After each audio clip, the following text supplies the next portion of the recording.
الحمد لله نحمده ونستعينه ونستغفره ونؤمن به ونتوكل عليه ونعوذ بالله من شرور أنفسنا ومن سيئات من يهده الله فلا مضل له ومن يضلله فلا هادي له ونشهد أن لا إله إلا الله وحده لا شريك له ولا نظير له ولا نظير له ولا مثل له ولا مثال له ونشهد أن سيدنا وسندنا وشفيعنا وشفيع أمرنا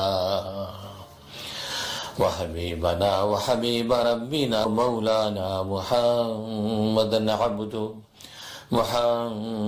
عبده ورسوله أرسله الله إلى كافة للناس بشيرا ونذيرا وداعيا إلى الله بإذنه منيرا أما بعد فأعوذ بالله من الشيطان الرجيم بسم الله الرحمن الرحيم قد أفلح من تزكى وذكر اسم ربه فصلى بل تؤثرون الحياة الدنيا والآخرة خير وأبقى إن هذا لفي الصحف الأولى صحف إبراهيم وموسى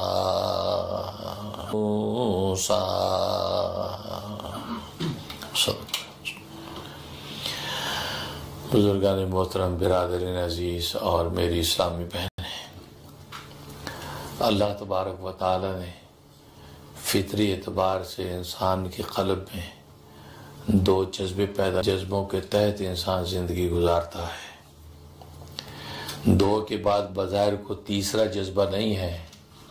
ہاں، اگر کوئی تیسرا جذبہ نظر آتا ہے تو ان میں سے کسی کی شاخ اور برانچ تو ہوگی، لیکن مستقل جذبہ نہیں ہے۔ مستقل جذبے دو ہی ہیں، مستقل جذبہ نہیں ہے۔ مستقل جذبے دو ہی ہیں جس کے تحت انسان زندگی کے شب و روز گزارتا ہے۔ ایک جذبہ محبت ہے، دوسرا جذبہ نفرت ہے۔ گویا کہ نفرت اور محبت کی یہ دو جذبات اللہ تبارک و جس کے تحت انسان دنیا کے اندر اپنی زندگی کے خطوط سیدھے کرتا ہے، دوستوں کے ساتھ محبت کی زندگی گزارتا ہے اور دشمنوں کے ساتھ نفرت کے جذبے کے ساتھ زندگی گزارتا ہے۔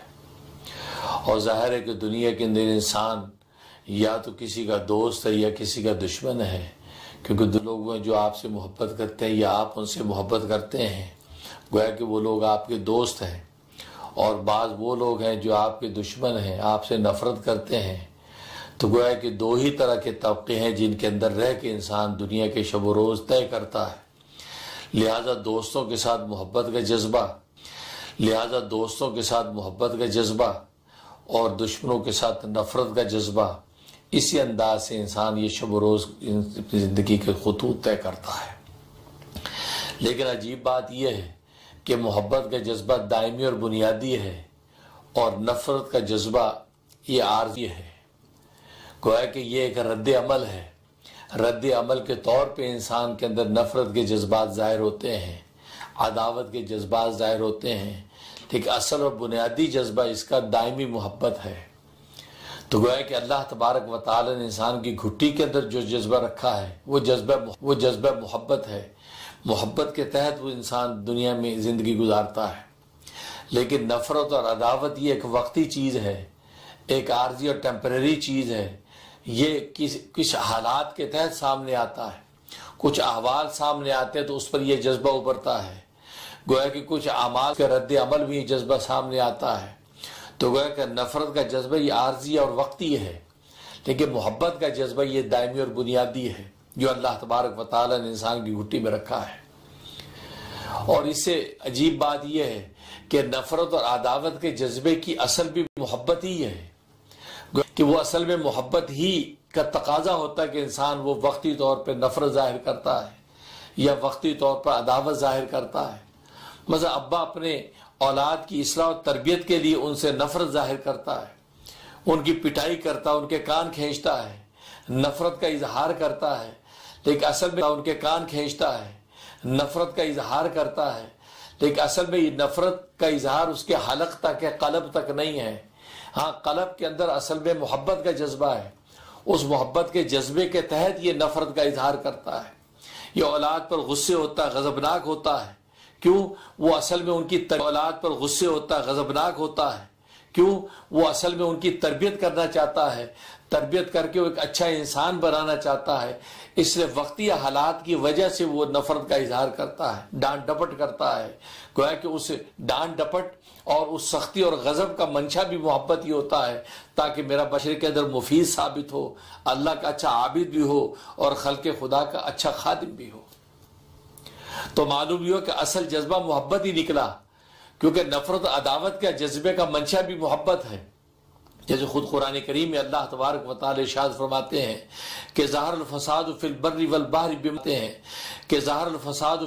والبحر بما کسبت ایدی الناس، کہ سمندروں میں اور خشکیوں میں جو فساد برپا ہے، جو آفتیں برپا ہیں، یہ لوگوں کے اپنی کرتوت ہیں، لوگوں کے اپنے ہاتھوں کی کمائی ہے، جس کی وجہ سے یہ سارے کی ساری کائنات کے اندر فساد ہے. خون ریزیاں ہیں، نفرتیں ہیں، ایک دوسرے کی جو وہ گلا کاٹتے رہے انسان نظر آتے ہیں. فرمایا اس کی بنیاد کیا؟ بما کسبت ایدی الناس، لوگوں کے اپنے ہاتھوں کی کمائی ہے. تو دیکھو لوگ جو نفرت ظاہر کر رہے ہیں اس پر اللہ تبارک و تعالیٰ فرمانے لیذیقہم بعض الذی عملوا، کہ اللہ تبارک و تعالیٰ ان کی اس دنیا کے اندر دنیا میں ظاہر کر دیتے ہیں، چکھاتے ہیں، ہلکی سی پکڑ کرتے ہیں، ان کو جھنجھوڑتے ہیں، ان کے گناہوں کی سزا دنیا میں دیتے ہیں. ان کے فسادات کے لیے اللہ دنیا میں ان کی بظاہر پکڑ کرتے ہیں.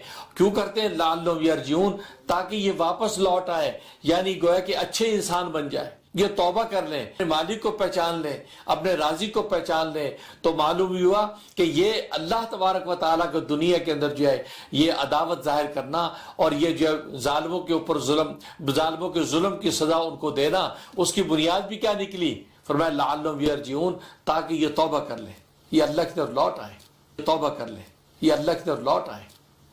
تو اس کا منشا بھی وہی نکلا، تاکہ یہ انسان دنیا کے اندر اللہ کے اچھے عابد بن جائے، انسان دنیا کے اندر خلق خدا کے اچھے خادم بن جائے.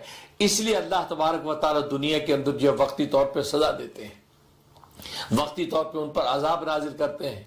تو معلوم ہے کہ اللہ تبارک و تعالیٰ کا اصل جذبہ محبت ہے. کیوں؟ اس لیے کہ محبت کی وجہ سے رحمت پیدا ہوتی ہے، اور اللہ کی رحمت اس کے غضب پر غالب ہے. خود حدیث میں آتا ہے کہ عرش الہی کے اوپر کوئی چیز نہیں، عرش الہی سب سے اوپر ہے. ہاں ایک دستاویز عرش الہی کے اوپر لکھی ہوئی، عرش الہی سب سے اوپر ہے. ہاں ایک دستاویز عرش الہی کے اوپر لکھی ہوئی ہے، اور وہ کیا؟ ان رحمتی غلبت غضبی، کہ میری رحمت میرے غضب پر غالب ہے، میری رحمت میرے غضب پر غالب ہے. معلوم ہے کہ اصل جذبہ اللہ تبارک و تعالیٰ کی بھی محبت ہے، اور محبت کا منشا رحمت ہے. تو اللہ تبارک و تعالیٰ محبت ہے اور محبت کا منشا رحمت ہے، تو اللہ تبارک و تعالیٰ کی رحمت اس کے غضب پر غالب. معلوم ہے کہ دنیا کے اندر جو اللہ تبارک و تعالیٰ غضب ظاہر کرتے ہیں وہ وقتی عارضی ہے، وہ لوگوں کی اصلاح کے لیے ہے، تاکہ لوگوں پر جب بھی غضب ٹوٹے گا، اللہ کا قہر ٹوٹے گا، اللہ کی پکڑ آئے گی، تو یہ اللہ تبارک و تعالیٰ سے توبہ کریں گے، اللہ تبارک و تعالیٰ کے نیک بندے بننے کی کوشش کریں گے. اس لیے اللہ تبارک و تعالیٰ ان کے اوپر دنیا کے اندر آفتے توڑتے ہیں، ان کو تھوڑا سے عذاب کے مزے چکھاتے ہیں. تو معلوم ہوا کہ دیکھو اللہ تبارک و تعالیٰ کے غضب اور قہر کا منشا بھی محبت ہی نکلا. پہلے اللہ تبارک و تعالیٰ تو رجوع کر لیں. یہ جن مصیبتوں کے اندر پڑے ہوئے ہیں، جن معاصیوں کے اندر یہ غرق ہیں، اللہ تبارک و تعالیٰ دنیا میں ان کو جھنجھوڑتے ہیں اور ان کی سزائیں دنیا کے اندر ظاہر کرتے ہیں، صرف اس لیے تاکہ مرنے سے پہلے توبہ کر لیں. تو دیکھو اللہ تبارک و تعالیٰ بھی بندوں کو دنیا میں اس کا یہ کوئی شوق یا اس کا کوئی منشا نہیں ہے. ہاں وہ یہ چاہتا ہے کہ بندے نیک بن کے رہیں، یہ بندے اللہ کے اچھے عابد بن کے رہیں، جس مقصد کے لیے ان کو پیدا کیا ہے. یہ اپنے جیسے بندوں کے صحیح خادم بن کے رہے کہ جس کے لیے ان کو پیدا کیا ہے، تو گویا کہ اپنے معبود کی عبادت کریں اور اپنے جیسے عابدوں کی خدمت کریں. بھائی یہی وہ زندگی کا ان کا وتیرہ ہونا چاہیے. لیکن اگر اس وتیرے سے ہٹتے ہیں تو اللہ تبارک و تعالی دنیا کے اندر چھوٹی موٹی سزا دے کر ان کو جھنجھوڑتے ہیں تاکہ اپنے اصل کی طرف لوٹائیں. جیسے ابا اپنے اولاد پر سختی کرتا ہے، کبھی پٹائی سے اور کبھی مٹھائی سے اس کو راہ راست اولاد پر سختی کرتا ہے، کبھی پٹائی سے اور کبھی مٹھائی سے اس کو راہ راست پہ لانے کی کوشش کرتا ہے. بالکل اسی طریقے سے ربا بھی اپنے بندوں کو کبھی مٹھائی سے اور کبھی پٹائی سے راہ راست پہ لانے کی کوشش کرتے ہیں کہ اہدنا الصراط المستقیم میں جو صراط مستقیم بندوں نے مانگا ہے یہ بندہ اس سے چونکہ بھٹک گیا ہے، مستقیم بندوں نے مانگا ہے یہ بندہ اس سے چونکہ بھٹک گیا ہے، لہذا اس کو چاہیے کہ اپنے صراط مستقیم پر دوبارہ گامزن ہو جائے. تو دیکھو دو ہی جذبے کار فرما ہوئے، ایک محبت کا جذبہ اور دوسرا نفرت کا جذبہ. اور ان جذبوں کے تحت انسان دنیا کے اندر عبادت اور لوگوں کی خدمت کرتا نظر. اور محبت سے ایک اور چیز پیدا ہوتی ہے جس کو اطاعت کہتے ہیں. جس سے انسان محبت کرتا تو اس کی من مرضی پہ چلنے کی کوشش کرتا ہے. جو اس کا محبوب ہے اس محبوب کے ایک اشارہ ابرو پہ مر مٹنے کا جذبہ پیدا کرتا ہے. کہ محبت ہو اور محبوب کی اطاعت نہ ہو، محبت کی من مرضی پہ، یہ محبت کی حقیقت نہیں ہے. محبت کی حقیقت یہی ہے کہ اپنے محبوب کے ایک اشارے پر مر مٹے.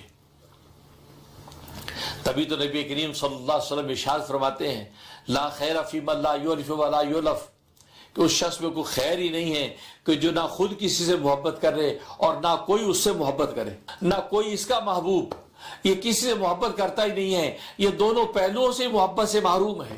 فرمایا اس شخص پہ کوئی خیر نہیں ہے. ہاں کوئی کسی سے محبت کر دے اس میں بھی خیر، لوگ اس سے محبت کریں اس میں بھی خیر، لیکن ایسا شخص جس سے نہ کوئی محبت کرتا نہ وہ کسی سے محبت کرتا ہے، فرمایا اس سے کوئی خیر، اس میں کوئی محبت کرتا ہے، فرمایا اس سے کوئی خیر، اس میں کوئی خیر نہیں ہے. تو محبت کا جذبہ اصل، پھر محبت سے آگے اطاعت پیدا ہوتی ہے کہ جس سے انسان محبت کرتا اس کی ایک ہی ادا پہ مر مٹتا ہے. آج دنیا کے اندر انسان اپنے مجازی محبوب بناتے ہیں. اب مجنون نے لیلا سے محبت کی، لیلا کے ایک کو بناتے ہیں. اب مجنون نے لیلا سے محبت کی، لیلا کے ایک ہی اشارے پر مر مٹا، اس کے ایک ہی اشارے پر جان دینے کو تیار. اور آج بھی دنیا کے اندر جو بظاہر مجازی محبتیں کرتے ہیں وہ بھی اپنے محبوب کے ایک ہی اشارے پہ مر مٹنے کو تیار. اگر کس کو کسی رشتے سے محبت ہے اس کے ایک اشارے پہ مر مٹنے کو تیار. تو معلوم ہے کہ محبت کرے اور اس کی اطاعت نہ کرے. اب ابا سے محبت ہو لیکن ابا کے حکم کی اطاعت نہ کرے، اس کا مطلب پھر یہ محبت نہیں ہے، یہ خالی خولی دعویٰ ہے. یہ محبت کی تصویر تو ہے، محبت کی حقیقت نہیں ہے. اماں سے محبت تو کرے لیکن اماں کے حکم پر چلنے کو تیار نہیں، اس محبت نہیں ہے، بلکہ یہ ایک طرح کا دھوکہ ہے. یہ چاپلوسی اور دھوکہ اپنا مقصد پورا کرنا ہے، اس کے اپنے مفادات حاصل کرنے ہیں، اس لیے محبت ظاہر کرتا ہے. لیکن محبت ہو پھر محبوب کے ایک ہی اشارے پر مر مٹے، اس کے ایک ہی اشارے پر عمل کرے. جس رشتے سے محبت، جس رشتے سے محبت، جس شخصیت سے محبت، اس کے ایک ہی اشارے پر مٹنے کا جذبہ پیدا ہے، اس کا مطلب یہ محبت حقیقت میں محبت ہے. اگر محبت ہے اطاعت نہیں ہے تو وہ محبت کی تصویر ہے. اور آپ جانتے تصویر پر اصل کا حکم نہیں لگتا. اگر کاغذ پر پانی کی تصویر ہو تو اسے کھانا بھوک نہیں مٹتی. زمین پر لباس کی تصویر تو اس سے سطر نہیں ڈھپتا. تمہاروں کو تصویر سے حقیقت نہیں ملتی. ہاں حقیقت میں ایک گلاس پانی ہوگا تو آپ کی پیاس بجھ جائے گی. حقیقت میں ایک روٹی سالن ہوگا تو آپ کی بھوک مٹ جائے گی. حقیقت میں ایک چادر ہوگی تو آپ کو سطر نصیب ہو جائے گا. لیکن تو معلوم ہے کہ یہ محبت کی تصویر تو ہے، یہ محبت کی حقیقت نہیں ہے. اب رہا یہ سوال کہ محبت پیدا کیسے ہوتی ہے؟ محبت معرفت سے پیدا ہوتی ہے. انسان جس سے محبت کرتا اس کی پہلے پہچان پیدا کرتا ہے، اس کو پہچاننے کی کوشش کرتا ہے یہ ہے کون. تو اس کی پہلے پہچان پیدا کرتا ہے، اس کو پہچاننے کی کوشش کرتا ہے یہ ہے کون، اس کا جمال کیسا، اس کا کمال کیسا، اس کا نوال کیسا. تو ہوگا کہ ان چیزوں کی ریسرچ کرتا ہے. اوہ واہ اس کا جمال، سبحان اللہ، ہمارے دل و دماغ کو اٹریکشن کی کشش ہے اس کے جو حسن و جمال میں. اس کا جمال آج پر کھولتا ہوں، کمال کیسا، اس کے کمال کو دیکھتا کیا کمال ہے. تو محبت تو معلوم ہے کہ اس کا نوال، اس کا آپ پر احسان کیا ہے، اس احسان کو سوچتا ہے کہ یار اس نے ہم پہ یہ احسان کیا، اب اس سے محبت. تو گویا کہ معرفت سے محبت پیدا ہوتی ہے. لہذا جس سے انسان محبت کرتا ہے پہلے اس کی معرفت حاصل کرتا ہے, اس کو پہچانتا ہے. بغیر جانے پہچانے تو کسی سے محبت نہیں ہوتی, پر اس کو پہچانتا ہے. اگر کسی کو حسن و جمال سے محبت تو اس کے حسن و جمال کو دیکھتا ہے, اس کے حسن و جمال کے ایک ایک خد و خال کو دیکھ کر فریفتہ ہوتا ہے, اب اس کو اپنا محبوب بناتا ہے. کسی کے کمال سے محبت اس کے کمال کی ریسرچ کرتا ہے, یار اسے دنیا میں کیا کمال دکھایا. کسی کے کمال سے محبت اس کے کمال کی ریسرچ کرتا ہے, یار اسے دنیا میں کیا کمال دکھایا ہے. آج دنیا میں کتنے انسان ایسے ہیں کہ جن کو بغیر دیکھے ہم ان سے محبت کرتے ہیں, حالانکہ ہم نے ان کو دیکھا نہیں ہے, محسوس نہیں کیا, مصافحہ نہیں کیا, لیکن محبت ہم کرتے. کیوں؟ ان کے کمال کا ہمیں علم ہے. وہ گویا کہ سینہ بسینہ اس کے کمالات آج ہمارے سامنے ہیں. آج ہمیں صدیق اکبر سے محبت ہے, عمر فاروق سے محبت ہے, عثمان غنی سے محبت ہے, علی مرتضیٰ سے محبت ہے, صحابہ کرام رضوان اللہ علیہم اجمعین سے محبت ہے, ائمہ مجتہدین سے محبت ہے, ائمہ محدثین سے محبت ہے, اولیاء کاملین سے محبت ہے, حالانکہ ہم نے کسی کو دیکھا ہی نہیں ہے. خد و خال سے ہم واقف نہیں ہیں, ان کے ہاتھوں کے لمس سے واقف نہیں ہیں, لیکن ان کے کمال جب ہم تک پہنچے ہم ان سے محبت ہوگی. آج ہم امام اعظم ابو حنیفہ رحمہ اللہ تعالیٰ سے محبت کرتے ہیں, ان کی طرف منسوب کو مسئلہ میں ملتا ہے کہ امام ابو حنیفہ یوں فرمایا, اس پر عمل کرنے کی کوشش کرتے ہیں. تو معلوم کمال تو پہچان یعنی اس نے کوئی احسان آپ پر کیا, آپ کی نسلوں پر کوئی احسان, وہ احسان کی آپ کو خبر ہوتی ہے, اچھا یہ وہ شخص ہے اس نے ہماری نسلوں پہ احسان کیا تھا, اسے ہمارے دادا پردادوں پر انہوں نے احسان کیا تھا اس خاندان نے. آج ہم پوتے پڑپوتے ہو کر ان سے محبت کرنے لگتے ہیں کہ یار یہ محسن خاندان ہے ہمارا, یار یہ ہمارے باپ دادا پردادا کو سنبھالا, یہ محسن خاندان ہے ہمارا, یار یہ ہمارے باپ دادا پردادا کو سنبھالا تھا. آج ہم یہ زندہ سلامت چلے نظر آتے ہیں, آج ہم کھاتے پیتے نظر آتے ہیں, ان کے طفیل تھا, لہذا ہمیں ان سے محبت ہو جاتی. تو محبت کے لیے معرفت کی ضرورت ہے, پہچان. اس سے پہلے پہچان کر اس کو پہچانے وہ ہے کیا, اور بغیر وہ محبت نہیں ہے. آج کی دنیا میں وہ شہوت ہے. آج ہر ایک کو ایک سے موقع آئی لو یو میٹھو یہ چل رہا جو گلی کوچوں میں, یہ محبت نہیں, شہوتیں ہیں. محبت تو مقدس رشتہ ہے بھائی, یہ لو کے لفظ کو بدنام کر دیا آپ نے. یہ تو مقدس رشتہ محبت. میں نے بتایا محبت کی بنیاد پر تو اللہ نے کائنات قائم کی. میں نے بتایا محبت کی بنیاد پر تو اللہ نے کائنات قائم کی. محبت ہماری گھٹی کے اندر رکھ دی. محبت کی وجہ سے یہ دنیا کے رشتے اور کائنات چلتی نظر آتی ہے. اس کو آج ہم نے اتنا سستا کر دیا, ہر ایک سے محبت. وہ آئی لو یو کس لیے؟ شہوت پوری کرنی ہے. انسان کو اپنی خواہشات نفسانی پوری کرنے کے لیے 2 منٹ کی محبت ہو گئی ہر ایک. نہیں, سب کو جانتا ہے, اس کو جمال و کمال کو جانتا ہے. آپ محبت کرتا ہے تو پھر وہ محبت ہوتی جو مجنون نے لیلا کے ساتھ کی. حالانکہ لیلا کے ساتھ محبت ناجائز محبت, کوئی جائز و شرعی محبت نہیں, لیکن اس ناجائز محبت میں مجنون اتنا سچا تھا, اللہ تبارک و تعالی اس کی محبت کی داستان آج تک قائم رکھی. آج اللہ سے محبت کرنے والے عاشقان خدا بھی اس کی محبتوں کے قصے بیان کر کر خدا کی محبت کے راستے طے کرتے ہیں کہ اس نے تو لیلا سے محبت کی تھی, لیکن اس محبت کے جو آداب و اصول اور سلیقے تھے, جو سچائی اور صداقت تھی, ہم وہی امپلیمنٹ کر کے مولا سے محبت کرنے کے لیے چلے ہیں. لہذا ہمیں اللہ نے اپنی محبت عطا فرمائی. تو وہ لیلا کائنات پہ قربان نہیں ہوئے, لیلا کائنات کی محبت کے خطوط سے انہیں ایسا سبق سیکھا کہ مولا کائنات کو پا لیا. تبھی تو اولیاء کاملین آج اس لیلا کی ذکر کرتے ہیں, لیلا سے محبت ایسی تھی. معلوم ہوا کہ محبت بھی ایک سلیقہ ہے.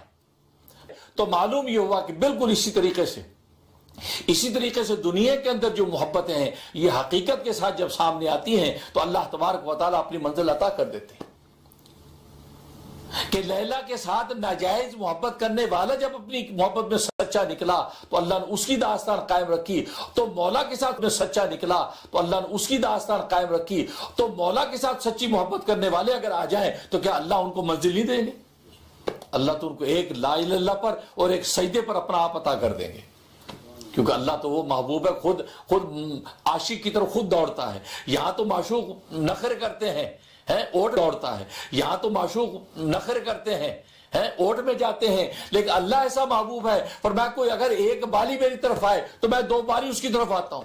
جو ایک ہاتھ میری طرف دوڑے میں 2 ہاتھ اس کی طرف آتا ہوں. جو چل کر آئے میری طرف میں اس کی طرف دوڑ کر آتا ہوں. تو میں دوڑ کے آتا ہوں, ایسا اس کو آغوش میں لے لیتا ہوں, پھر میں اس کی زبان, میں اس کے ہاتھ بن جاتا ہوں جس سے وہ پکڑتا ہے, میں اس کے قدم بن جاتا ہوں جس سے وہ چلتا ہے. بخاری کی حدیث جس میں اللہ خود حدیث قدسی فرما رہے ہیں کہ بندہ نفلیں پڑھ پڑھ کے میرے اتنا قریب ہو جاتا ہے کہ پھر وہ چلتا ہے تو میں اس کی طرف دوڑ کے آتا ہوں۔ تو اللہ تو ایسا محبوب ہے۔ تو دنیا کی مجر حقیقی محبتیں مولا کائنات کو پانے کے لیے اگر کوئی کرے گا تو اس کو زیادہ سفر کرنے کی ضرورت نہیں، ہاں صبر کی ضرورت ہے۔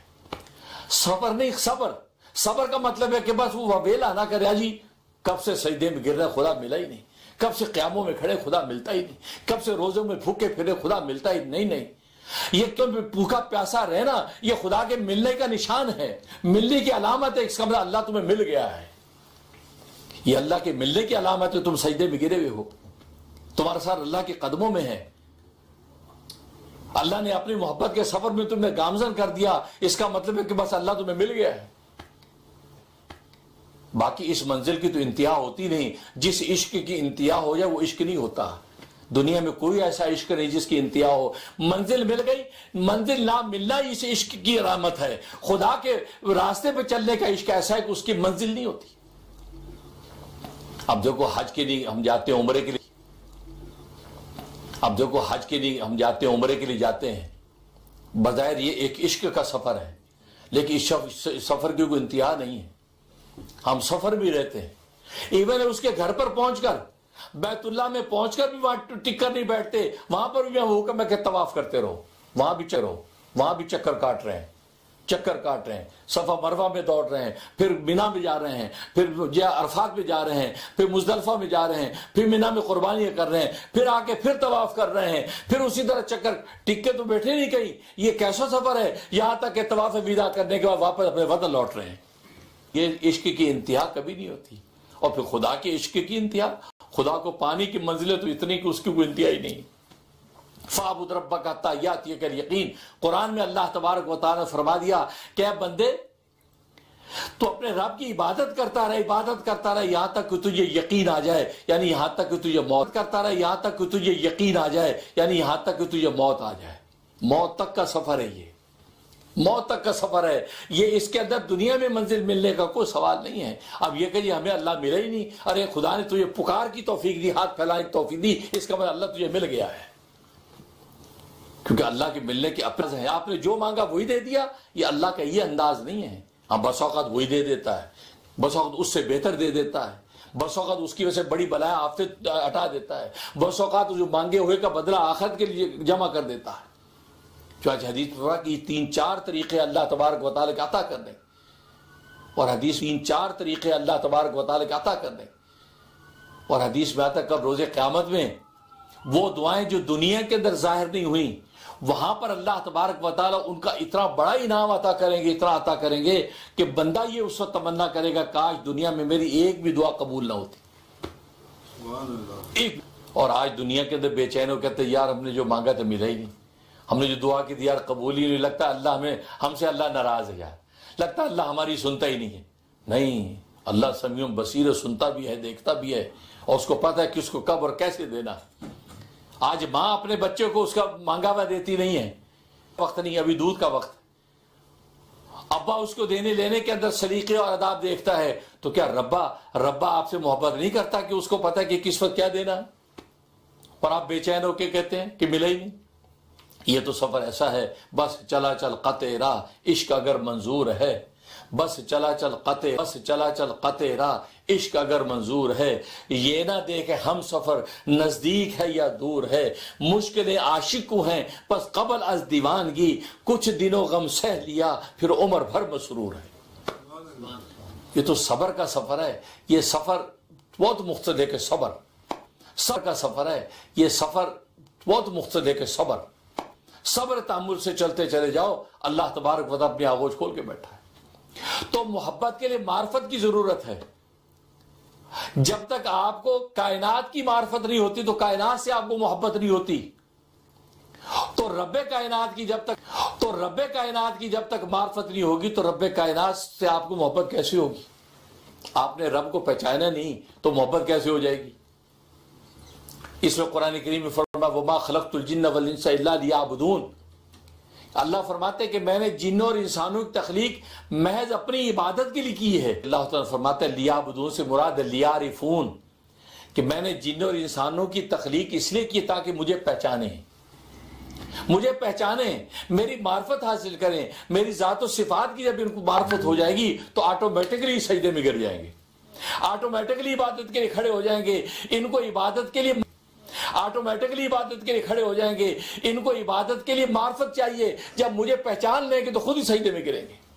آج غلام آقا کے سامنے خود ہی سجدے میں گرتا ہے، آج اب یہ غلام بادشاہ کے سامنے آ کے خود ہی اس کے قدموں میں گرتا ہے۔ کیوں؟ اس کو پہچانتا ہے، وہ بادشاہ کی شان کو جانتا ہے۔ آقا کی جو قدم بوسی کرو، قدم چوم لو، نہیں، غلام خود ہی اپنے آقا کے قدم چومتا ہے۔ کیوں؟ کہ جانتا ہے یہ میرا آقا ہے، اس کی آقائیت سے واقف۔ بالکل اسی طریقے سے اللہ فرماتے مجھے پہچانو، اے بندو مجھے پہچانو، جنوں اس میں نے پیدا اس لیے کہ میری معرفت حاصل کرو۔ اور اللہ کی جب معرفت حاصل ہو جائے گی، اللہ معرفت ہو جاتی ہے، بندہ آٹومیٹکلی سجدے میں گر جائے گا، خود ہی عبادت اس کے لیے آسان ہو جائے گی۔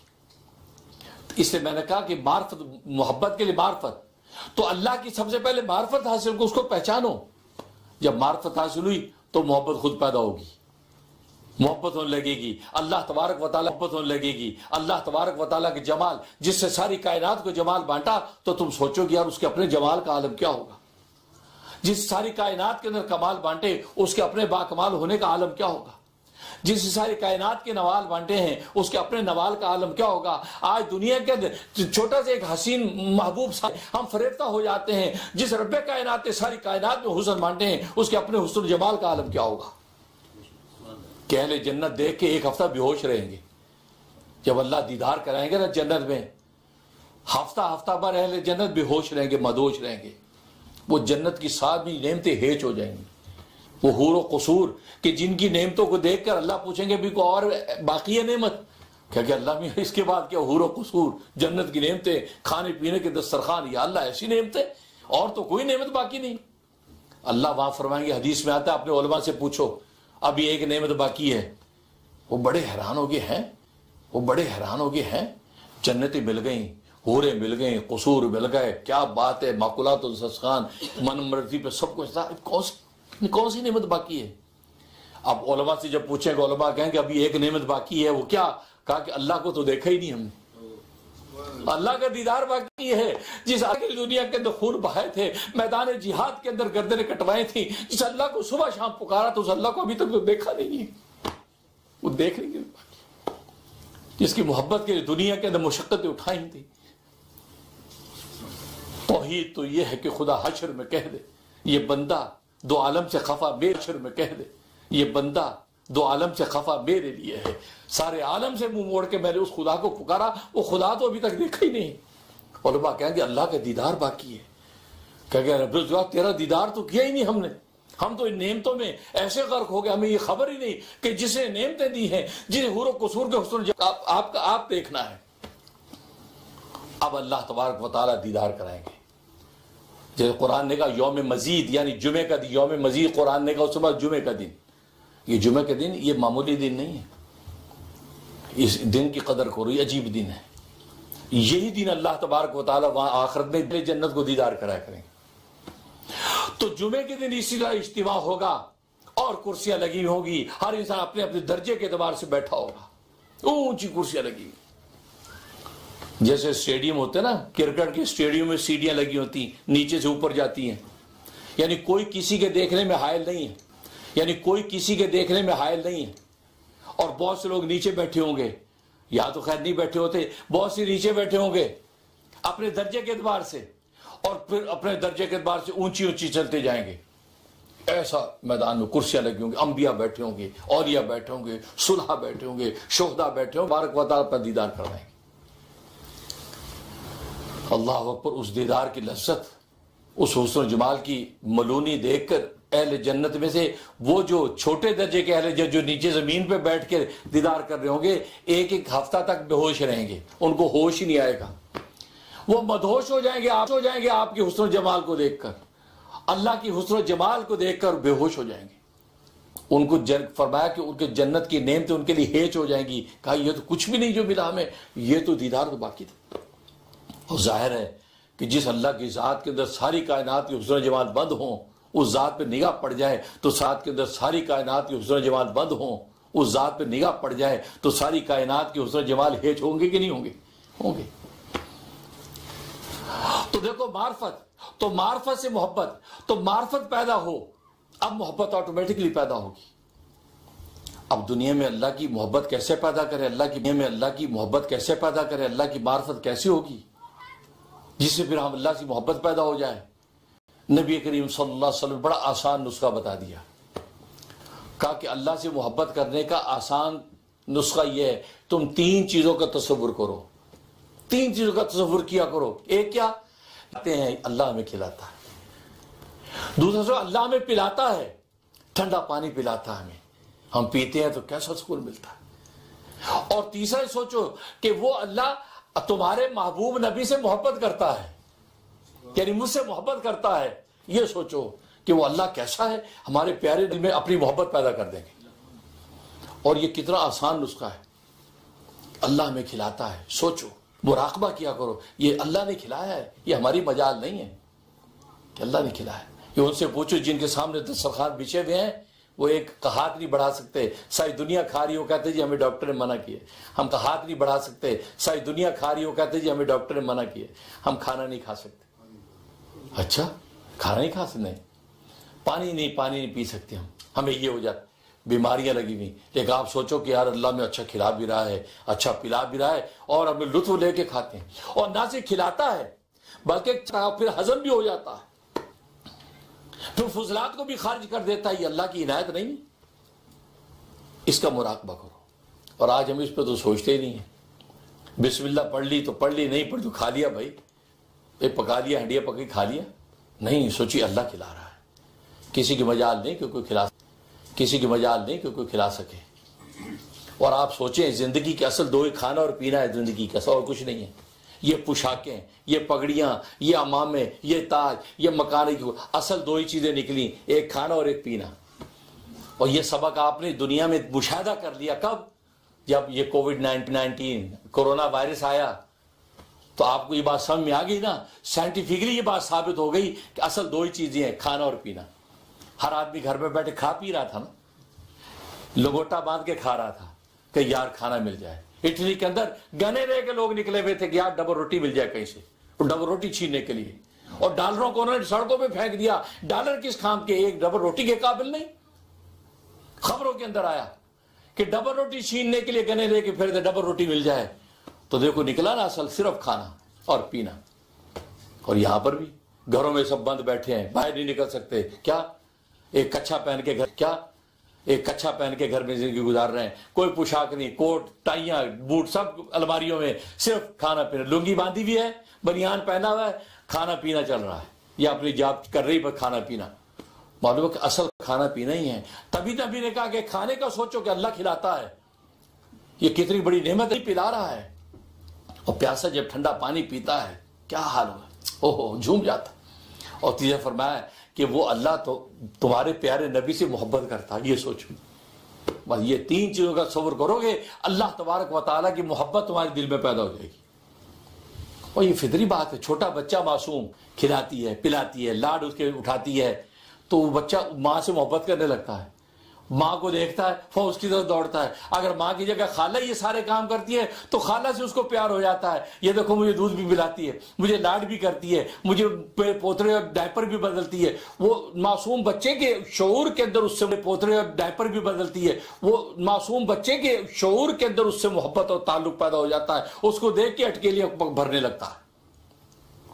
تو یہ تو انسان کی فطرت ہے، فطرت ہے۔